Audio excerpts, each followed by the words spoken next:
Salut les collectionneurs et bienvenue sur Abaka, on se retrouve pour une nouvelle figurine de Bandai, une nouvelle figure de zéro, la première de l'année en fait, je me demande, il en sort tellement peu, maintenant ça se délite un peu cette gamme j'ai l'impression, on est à une ou deux par an. Ouais, alors la première de l'année qui pop au mois de mai pour une sortie au mois de novembre, ça ne présage pas de lourde sortie du coup du côté de Bandai avec ses figures de zéro.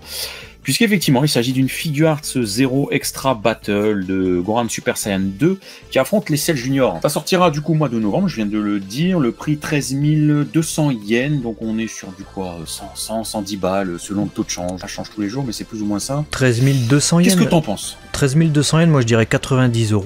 Après, si tu rajoutes les frais, effectivement pour le faire venir du Japon, on arrive à ton prix. J'en pense que c'est très bien sculpté. En même temps, c'est Nakazawa, je pense, donc c'est pas étonnant. Pour une figure de zéro, du coup, c'est étonnant. Je crois qu'il en a pas fait énormément. Maintenant, ça fait pas très figure de zéro. Alors, c'est peut-être que moi qui ai cette impression, et c'est pour ça que je sonde un peu là. Je vous demande à vous.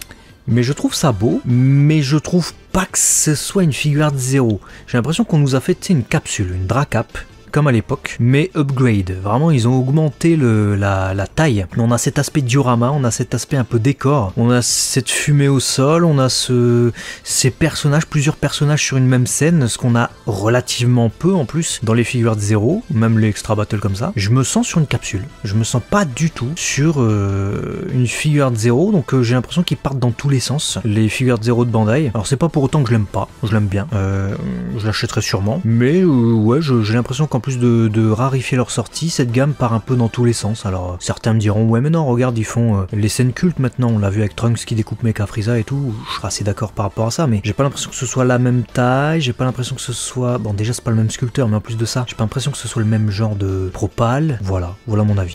Je pense que ce qui fait Figure Art Zero pour eux, c'est le fait que tu vois, ils aient mis des éclairs, il y a un peu d'effet PVC translucide, et puis il y a surtout cet effet de vitesse, de tentative de découpe d'un Cell Junior hein, qui se la joue au... Comment on appelle ça là c'est le limbo, le truc où tu dois passer en dessous de la barre là. Voilà.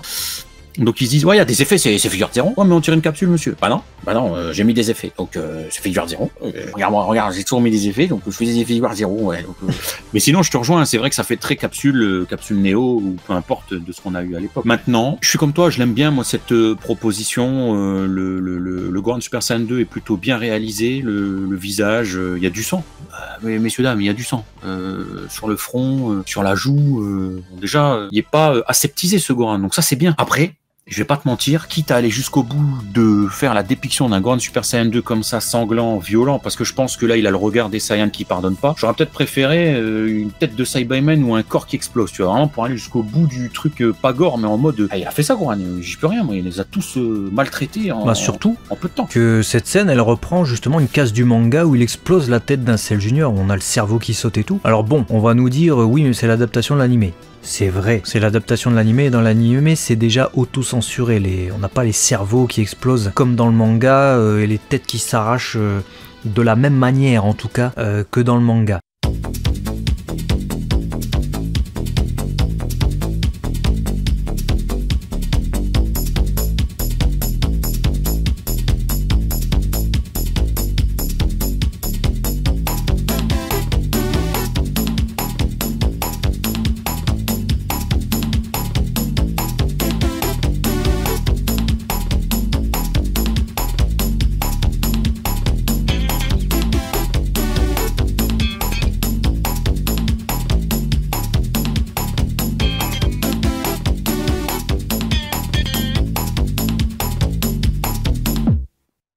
Mais maintenant, si tu reprends cette case, parce que c'est ce qu'ils ont fait, ils ont pris l'exacte même case, la position du Cell Junior est différente. C'est un peu bizarre de reprendre une case du manga si tu veux faire l'animé déjà. Ça, c'est le premier postulat. Et le deuxième, bah, c'est fait comme l'animé. Dans l'animé, il y a quand même des têtes qui sautent, même s'il y a une autocensure et qu'il n'y a pas de sang, qu'il n'y a pas de cervelle qui gicle. Bah, c'est un peu dommage, effectivement, comme tu le dis, qu'on ait juste un Cell Junior qui est repoussé. Parce que tout le monde sait, mais vraiment tout le monde là pour le coup, hein, que c'est pas ce qui se passe. Dès que Gohan Super Saiyan 2 il touche un Cell Junior, à part dans une scène où il en boxe 2 avec un coup de poing, leur tête éclate. Donc là, normalement, sa tête explose à celui-là. Je sais pas qui fait à partir en arrière comme ça.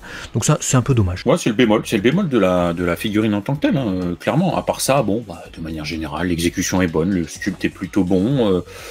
On voit, hein, tu l'as dit, hein, Nakazawa aux commandes, bon bah tout de suite ça change le rendu d'un personnage, hein. Quand c'est bien sculpté, bon bah, c'est pas Jean-Francis quoi. Là c'est le fils de Goku là. Bon voilà.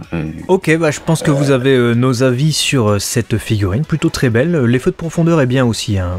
C'est pour ça que ça nous fait beaucoup penser à une Dracap. C'est que c'était Nakazawa déjà qui faisait les Dracap. Donc on retrouve les mêmes effets, on retrouve les mêmes utilisations de profondeur, effets de fumée, modélisation de personnages et tout ça. Donc on a tellement l'impression de voir ça en mode gigantesque. Après je me pose une question et je mets un pavé dans la mare, un pied dans le plat, un pied dans la bouteille d'eau qui va aller dans la mer, et vous allez pouvoir nous répondre dans les commentaires.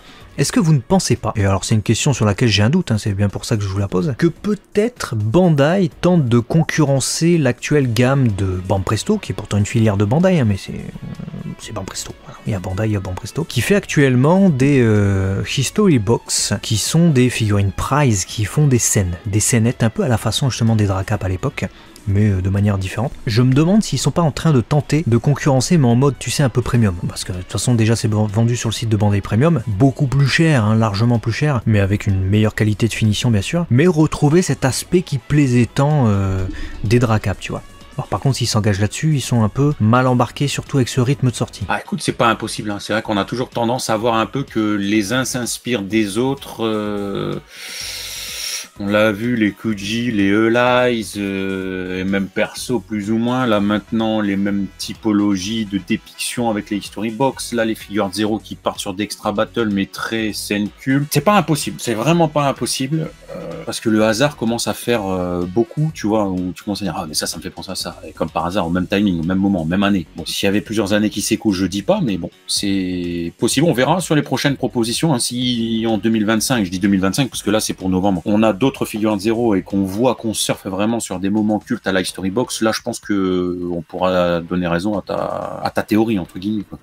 Bah écoutez, dites-nous tout ça dans les commentaires, on verra. En tout cas, moi dans l'idée je serais pas contre, par contre les prix réfrènent un peu quand même, hein, parce que si c'est à chaque fois 90 balles le truc, en France je sais pas quel prix ça sera, peut-être aux alentours de 100.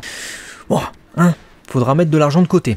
A très vite en tout cas sur Abaka, n'hésitez pas à partager cette vidéo pour faire connaître les informations et donnez-nous vos avis bien entendu sur cette figurine premium qui débarquera en novembre 2024 au Japon, ce qui veut dire pas avant 2025 en France. Voilà, abonnez-vous, partagez en masse les amis, on se dit à très vite sur Abaka, la chaîne des collectionneurs. À la prochaine.